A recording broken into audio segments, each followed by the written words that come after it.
मैं क्या आंकड़ा नहीं लगा सकता हूँ कि अपने घर में रहते हो तो कैसे रहते हो।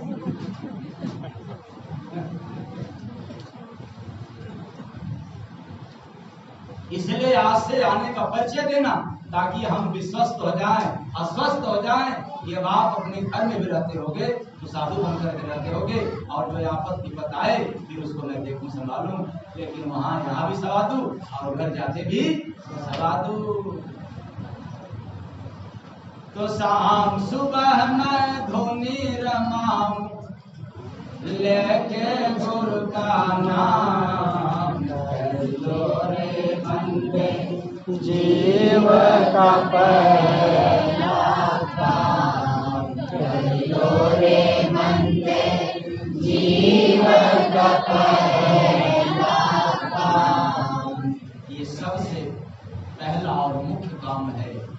मानव को जब सुबह हो गया तो पहले अपने जीव के लिए, अपने आत्मा के कल्याण के लिए काम कर ले, जो बिना टके बर्बाद किए, बिना पैसे, बिना मेहनत किए। इसमें मेहनत भी नहीं करना है, पैसे भी बर्बाद नहीं करना है, बस आदत तो बनाना है कि जिस आसन पर बैठे लेटे थे उसी आसन पर आपको बैठ करके जितना समय मिले 10 मिनट, 20 मिनट, आधा घंटा, 1 घंटा, 2 घंटा, जो पुराने साधक हो गए हैं वो तो 2-2 घंटा बैठे रहते हैं, सुबह में भी शाम को भी, मतलब 4 से 5 घंटा उनका केवल साधना में बीतता है। और उसके बाद भी अपने गृहस्थ आश्रम का, आपी दफ्तर का काम बढ़िया करके उनका कोई रुकावट नहीं हुआ। आज भी है वो, एक भी काज में उनको रुकावट नहीं हुआ, इतना समय लगाते हैं। और आप कहते हो मेरे पास टाइम, कितने लोगों के पास टाइम नहीं रहता। अब तो सभी के पास टाइम है, आज सभी के पास टाइम। अब घर जाते ही अरे ये इमरजेंसी वाला काम है, वो वाला काम है, वो काम करने को कौन रोक रहा? न मैं रोक रहा हूं, न इसके पहले के महात्मा रोका, न वेद पुराण रोकता है। सभी ने तो यही कहा कि अपना काम करो। क्यों? क्योंकि काम नहीं करोगे तो तेरे परिवार का और तेरा काम कैसे चलेगा, यानी मुर्दों का काम कैसे चलेगा। तो मुर्दों का काम चलाने के लिए आपको काम करना पड़ेगा, और जिंदों का काम करना है तो हरि का भजन तो करना पड़ेगा। तो जिंदा कौन है? जीव। और मुर्दा कौन है? शरीर। किसके लिए आप लोग काम करते हो? शरीर के लिए कि जीव के लिए? तो मैं जीव के लिए बताया। पहला काम जिसका कर लेना, शाम सुबह मैं धोनी रमाऊं लेकर गुरु का नाम, कर लो रे बंदे जीव का पहला काम। ये पहला काम है जीव का। कुछ नहीं करना है। आप स्नान करना चाहें तो कर लें और बेहतर है, और नहीं करना चाहते हैं तो भी कोई बात नहीं है।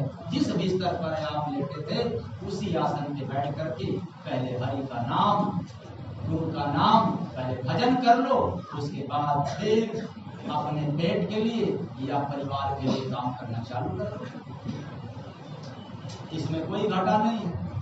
घाटा तब होगा जब काम खुद किया लेकिन पहला काम नहीं किया तो घाटा ही घाटा है। क्यों?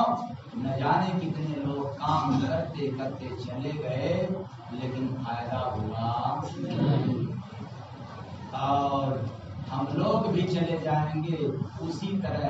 इसलिए ऐसा काम करना, कम से कम समझने और बूझने वाला शरीर पाए हैं, इसलिए समझ बूझ करके पहला काम कर लिया करो। और आखिरी में जब सोना है तो भी दिन भर काम परिवार का, देह का, और सुबह शाम अपने जीव के लिए कर लेना। क्यों?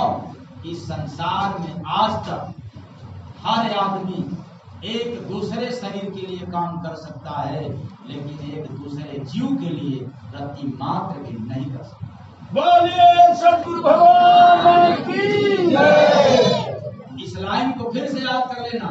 चाहे जितना आदमी ज्ञानी प्रकांड विद्वान हो जाए, एक दूसरे शरीर के लिए कुछ भी काम कर सकता है, लेकिन एक भी व्यक्ति चाहे कितना धनी ज्ञानी विद्वान हो जाए, एक दूसरे जीव के लिए रत्ती मात्र भी नहीं कर सकता है।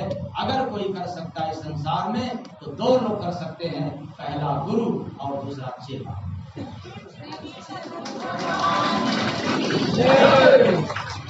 पहला कौन? गुरु।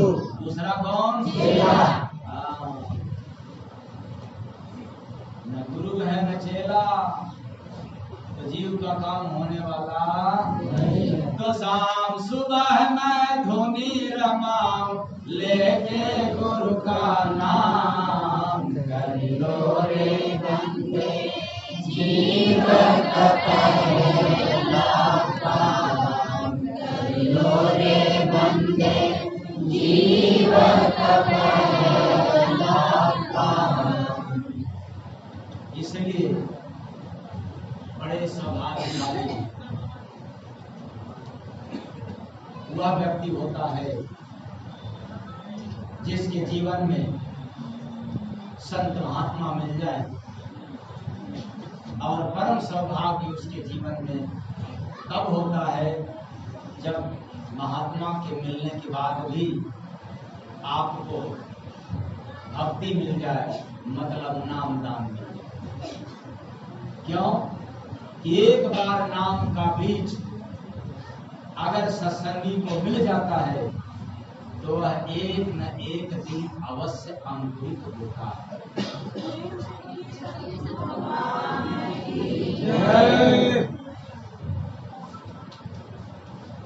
किसी को भी नाम मिल गया, भले वो बैठ कर के ध्यान साधना न करता हो, पर नाम पा गया हो और चलते फिरते उठते बैठते भी नाम ले रहा हो, तो वह एक न एक दिन अवश्य अंकुरित होगा।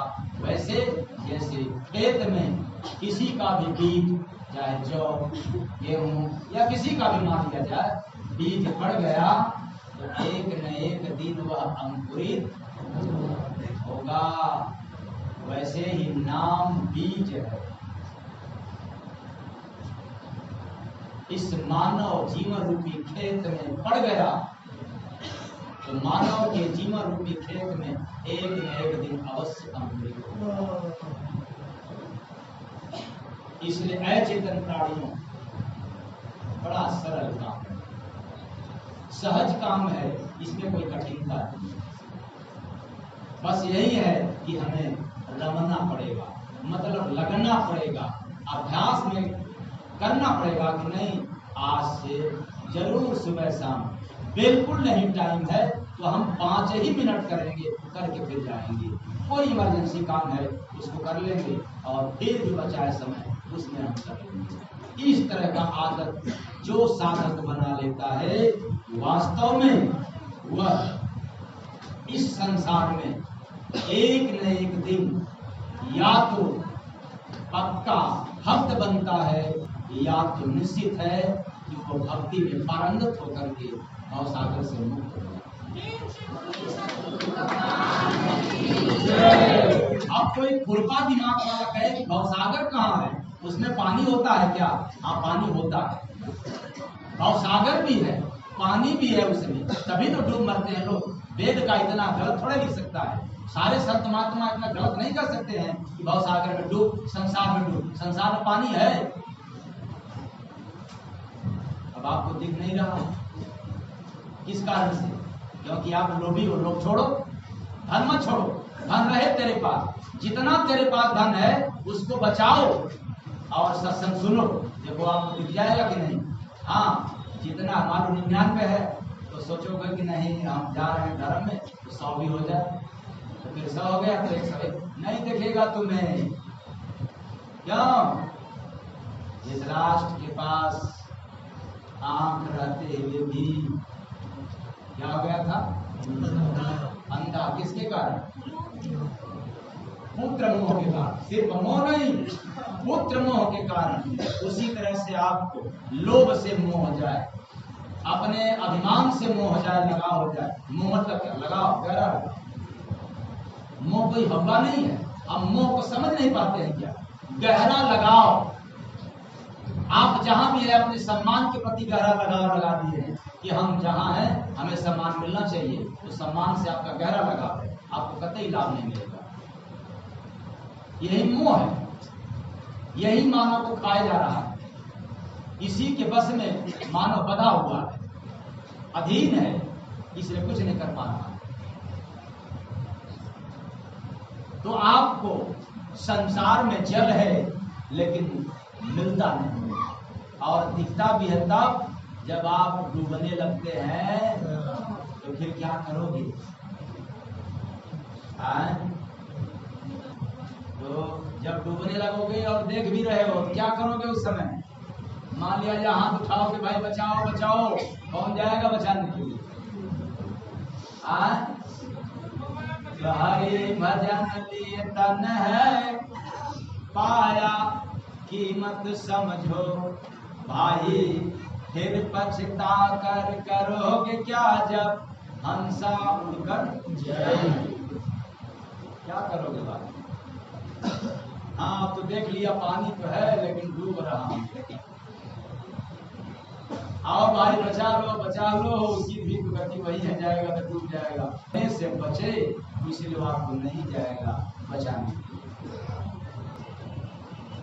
तो इस संसार सागर में सभी लोग डूब रहे हैं। सागर मतलब अथाह,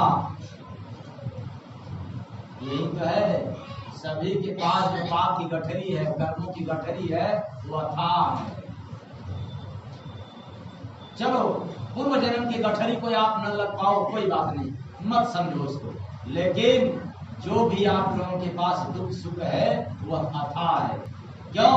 आपके पास इतना भी धन नहीं है कि आए दुख को निवारण कर दे, आपके पास इतना भी धन नहीं है कि आया हुआ सुख को आप रोक सके। है क्या पावर? आपके पास इतना भी ज्ञान नहीं है कि आ गया विपत्ति तो आप उसको टाल सको, और इतना भी आपके पास ज्ञान नहीं है कि जो सुख मिला है उसको ज्ञान के बाद और रोक सको। रोक लेंगे? बनते बहुत बड़े ज्ञानी आप लोग, बड़े सहूर वाला बनते हो, समाज में बड़ा दौलत वाला बनते हो, बड़ा रूप वाला बनते हो, कोई नहीं रोक सकता। यही तो है सागर, इससे आप निकल नहीं पा रहे हो, डूब जा रहे हो।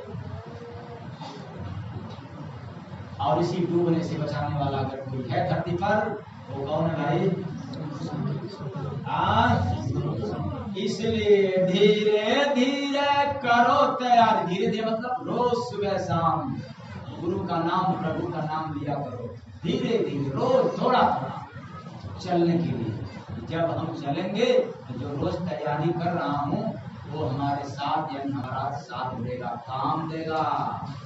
अब आखिरी दिन अब जब जाने का वक्त आए तो कहना हे राम राम राम, हे कृष्ण हे दुर्गा हमारी हे महारानी, तो काम देगा कि नहीं देगा? अरे आखिरी दिन भगवान का नाम, भगवान के नाम है, नहीं काम आएगा। यही तो मैं कह रहा हूँ, धीरे धीरे करो तैयारी, चलने को निज धाम, कर लो रे बंदे जीवन अपना काम, कर लो रे बंदे जीवन अपना काम। आप लोग तैयारी करेंगे धीरे धीरे चलने की? रोज छटके में अपना अभी दफ्तर में जाना, खेती गृहस्थी में जाना, छटके में ससुराल जाना और छटके में चले जाना, किसी से मत पूछना, और सड़ुआने में जाना हो तो किसी से मत पूछना, छटके में चले जाना, और महिलाओं को मायके जाना हो तो भाई पूछ करके जाना, लेकिन छटके में जाना। लेकिन याद रखना, वहां तो बिना पूछे आज तक न कोई गया है न कोई जाएगा, क्योंकि आज तक कोई प्रमाण नहीं मिला है, और जाने वालों का प्रमाण भी है। जितने लोग गए वो अमर हो गए और वेदों में उनका नाम अंकित हो गया। बहुत सारे तपस्या लोग किए, लेकिन सबका नाम वेद में नहीं आया, उसी का आया है जो उस लेवल में गया। अब हमारे पास बुद्धि नहीं है, हमारे पास आंख नहीं है, तो हम नहीं समझेंगे, नहीं मानेंगे। जरा भी बुद्धि होगा, जरा भी आंख होगा, तो हम पढ़ करके देख लेंगे, ये तो बात सही है, क्यों नहीं सबका गया नाम। इसलिए ऐ मानव प्राणी, वहां चलने के लिए तैयारी करते रहो, धीरे धीरे, एक बैग नहीं, धीरे धीरे अभी से लग जाओ। क्योंकि वहां जाने के लिए जब समय आता है तो कोई तारीख नहीं पड़ता, मतलब आपको तारीख बताया नहीं जाता है, और आपको पता भी चलेगा नहीं, वो तो अचानक टपक पड़ेगा। और जब अचानक आएगा तो सिर्फ